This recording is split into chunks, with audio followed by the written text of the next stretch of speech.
दोस्तों, Donald Trump की जो चाइना विजिट थी वो एकदम फ्लॉप हो गई। जिस मकसद से वो गए थे, अब बातें बहुत बड़ी बड़ी, और वो बातें एक दो मैं बताऊंगा आपको कि कौन सी वो बड़ी बड़ी बातें थी कि ये कर देंगे और वो हो जाएगा और ये डील साइन हो गई। कुछ नहीं हुआ।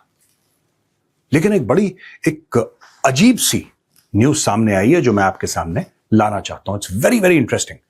क्या होता है कि जब भी आप किसी देश में जाते हैं तो वहां के लोग फिर आपको कोई गिफ्ट देते हैं, कोई बैजेस होते हैं, कोई आपको गिफ्ट दे दी, XYZ 10 चीजें होती हैं जो आपको वो लोग देते हैं। जाहिर सी बात है, आप भी उनको देते हैं, वो भी आपको देते हैं।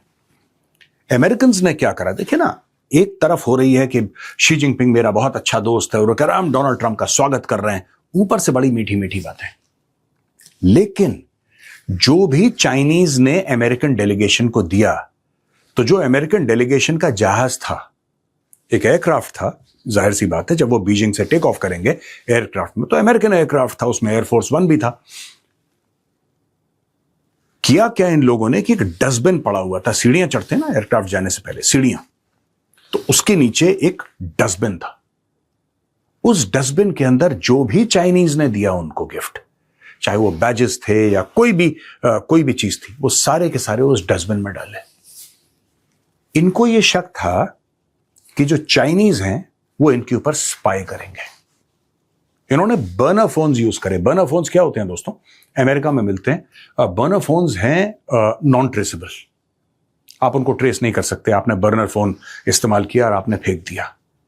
They started using burner phones. ये सारी की सारी चीजें जो मैंने आपको बताई हैं, इससे आपको एक चीज क्लियर हो जाएगी कि अमेरिकन चाइनीज पे ₹1 का भरोसा नहीं करते, ₹1 का भरोसा नहीं करते। और अभी ये सामने नहीं आया जो अमेरिकन ने चीजें दी थी चाइनीज को, चाइना ने उसका क्या किया। उन्होंने भी फेंक दिया होगा, इंसिनरेट कर दिया होगा, इंसिनरेटर में डाला, उसको जला दिया, खत्म कर दिया। क्योंकि इनको ऐसा लग रहा था अमेरिकन को कि हमारे फोन्स के अंदर या हैक कर दिया हो, या कोई भी हमें कोई यहां पे लगाने के लिए कुछ दिया ना, जैसे कि आप ऑनर करते हैं, किसी को बैज देते हैं, तो हो सकता है उसके अंदर कोई चिप लगा दिया हो जो हमारी बात सुने। तो यानी कि अमेरिकन प्लेन के, बीजिंग में अमेरिकन प्लेन खड़ा हुआ है, उसके ऊपर चढ़ने से पहले they threw everything in that dustbin. और जब वो चले, अच्छा, पूरे समय उन्होंने चाइना में जब बात करी एक दूसरे से, उनके पास बर्नर फोन्स थे, अपने ओरिजिनल फोन लाए ही नहीं वो लोग। उनको पूरा यकीन था कि चाइनीज इंटेलिजेंस हैक करने की कोशिश करेगा। ये लेवल ऑफ ट्रस्ट है, ये भरोसा है जो एक दूसरे पे ये लोग करते हैं। फिर बातें बड़ी बड़ी। अच्छा, और 2-3 बातें हुई जिसके बारे में मैं आपको बताना चाहूंगा।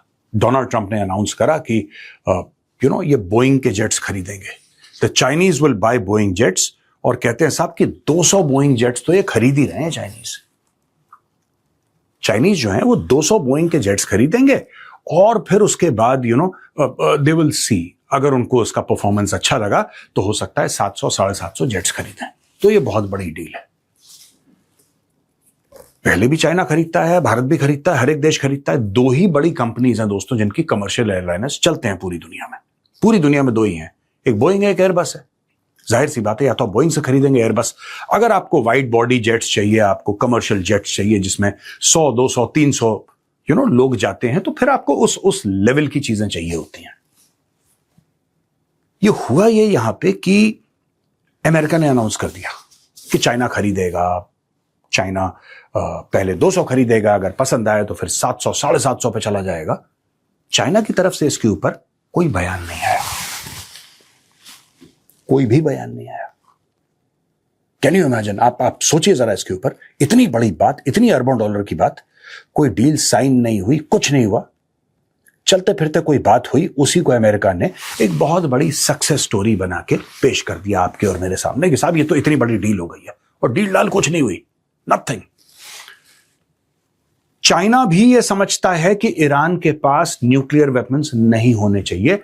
चाइना ने ऐसा कुछ बोला नहीं है, क्योंकि मैंने इसके बारे में कोई रिपोर्ट नहीं पढ़ी कि चाइना ने वाज़े तौर पे कोई बयान दिया हो, एक ऑफिशियल स्टेटमेंट आया हो ministry of foreign affairs China का कि साहब हम भी मानते हैं कि ईरान के पास न्यूक्लियर वेपन नहीं होना चाहिए। यह सिर्फ अमेरिका बोल रहा है, सिर्फ और सिर्फ अमेरिका बोल रहा है, यह चाइना नहीं बोल रहा है। और दोस्तों, आज मैं आपको बता दूं वाज़े तौर पे, with a great deal of certainty, I can tell you that China would want Iran to have nuclear weapons. China चाहेगा ईरान के पास न्यूक्लियर वेपन हो। चाइना क्यों नहीं चाहेगा?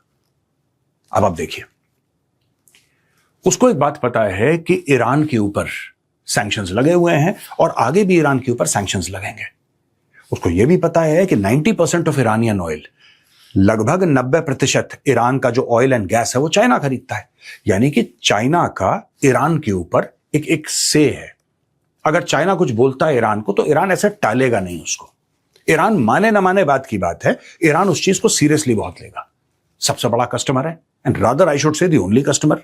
सबसे बड़ा भी क्या, ओनली कस्टमर है, तो वो तो बात मानेगा उनकी। ठीक है, अब मैं एक और आपको बात बताता हूं।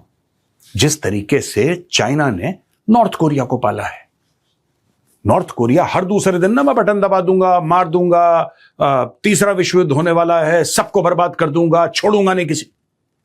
ये चाइना की शय पे धमकियां देता है। और ये धमकियां किसको दे रहा है? ये धमकी साहब ताइवान से लेकर, जापान से लेकर, साउथ कोरिया से लेकर पूरी दुनिया को, अमेरिका को बीच में धमका रहा है कि अभी अभी अभी बटन दबाता हूं बस में। तो उन्होंने एक आदमी वहां पे ऐसा पाल रखा है जो उस इलाके को भयभीत करके रखे। तो ये पहला हो गया। दूसरा, उन्होंने पाकिस्तान को पाल के रखा है कि पूरा साउथ एशिया को पाकिस्तान अनसेटल करके रखे, टेररिज्म के माध्यम से, टेररिस्ट ग्रुप्स के माध्यम से, न्यूक्लियर ब्लैकमेल के माध्यम से। ये सारी की सारी चीजें पाकिस्तान करके रखे। North Korea and Pakistan are very important to China, क्योंकि चाइना अपने सारे गंदे काम उनसे करवाता है, राइट? अब इसमें शामिल हो गया ईरान। ईरान को कंट्रोल करना इतना आसान नहीं है जितना नॉर्थ कोरिया और पाकिस्तान को। Pakistan is the easiest to control. उनके मुंह में $2-4 मारो, वो अपने आप काम कर देते हैं, वो उनका बहुत सिंपल मामला है। नॉर्थ कोरिया थोड़ा सा डिफरेंट कैटल ऑफ फिश है, you know, they are very ferocious and वो थोड़ा सा हर्मिट किंगडम कहते हैं, अलग थलग रहते हैं। ईरान की मजबूरी ज्यादा है। बहुत पुराना सिविलाइजेशन है ईरान का, 5000 साल से पुराना। They trace their roots. Many Iranians trace their roots to Cyrus the Great. तो बहुत पुराना civilization है. It's not easy to bully Iran. But then there are modern pressures. Commercial pressures होते हैं, economic pressures होते हैं.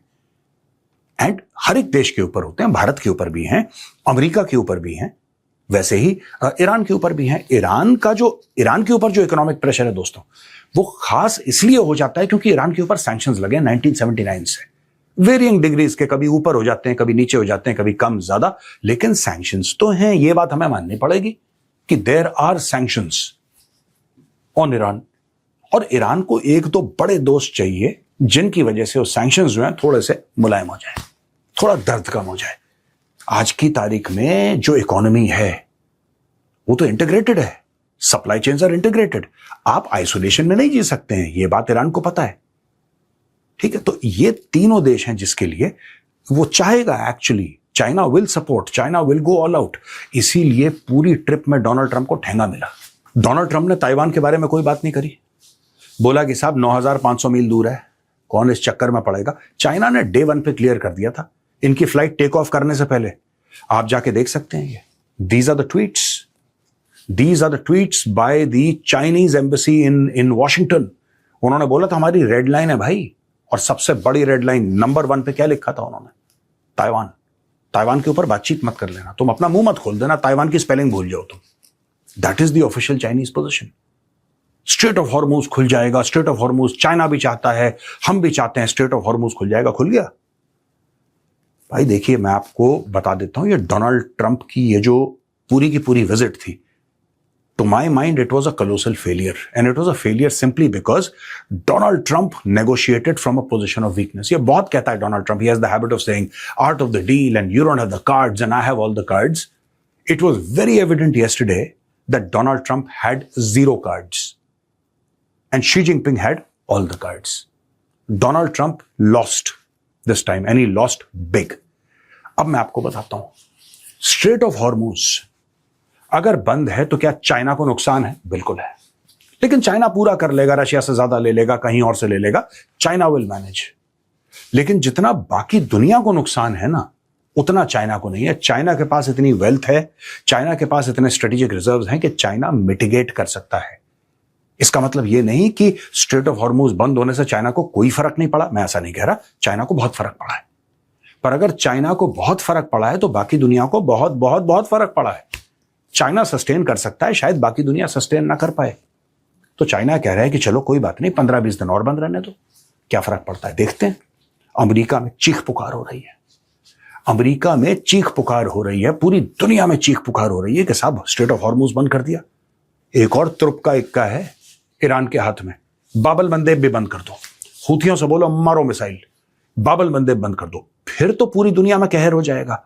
And this is all being controlled by the Chinese finally. Iranians, yes of course the Iranians, इसमें कोई शक नहीं है। लेकिन कुछ साल पहले आप देख सकते हैं अपने स्क्रीन पे, कुछ साल पहले चाइना ने ईरान के साथ 400 बिलियन यूएस डॉलर्स के एमओयू साइन करे थे। वो आपको लगता है किस चीज के लिए करे थे? किस तरीके से पे करेगा ईरान चाइना को? ईरान विल हैव टू पे China with oil and gas. Iran doesn't have dollars, वो कैसे पे करेगा? ऑयल एंड गैस से पे करेगा। ये तो बार्टर सिस्टम चल रहा है। और ये भी खबर आई है, अपने स्क्रीन पे देखिए, चाइना ने ईरान को, various Chinese companies, actually not China directly but various Chinese companies through third parties have been supplying weapons to Iran. वो ईरान को बेहतरीन हथियार दे रहे हैं। तो जो लोग कहते हैं ना कि हजारों फीट नीचे एक फैक्ट्री लगाई है ईरान ने जहां पे ईरान बैलिस्टिक मिसाइल बना रहा है, देखिए ऐसा नहीं है। हां, स्टोरेज फैसिलिटीज उसकी हैं, स्टोरेज फैसिलिटीज बिल्कुल हैं ईरान की, बिल्कुल ईरान के पास मिसाइल्स बहुत ज्यादा आज की तारीख में बाकी हैं। लेकिन लड़ाई में यह नहीं हो सकता कि आप सिर्फ मिसाइल मारते रहें और पीछे से रिप्लेनिशमेंट ना हो। वो रिप्लेनिश कौन कर रहा है? वो चाइनीज कंपनीज कर रही हैं, वो रशियन कंपनीज कर रही हैं। और यह बात डोनाल्ड ट्रंप को पता है।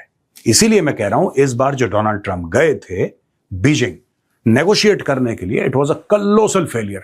कोई ऐसी चीज साइन नहीं हुई जिसको हम कह सकते हैं कि हाँ यार, यूएस का प्रेसिडेंट गया देखो शी जिनपिंग से मिलना है। Two of the most powerful people on earth, उनके बीच में मीटिंग हुई और इसका निचोड़ ये निकला। मुझे तो नहीं समझ आता कि इस पूरी मीटिंग का निचोड़ कुछ भी निकला हो।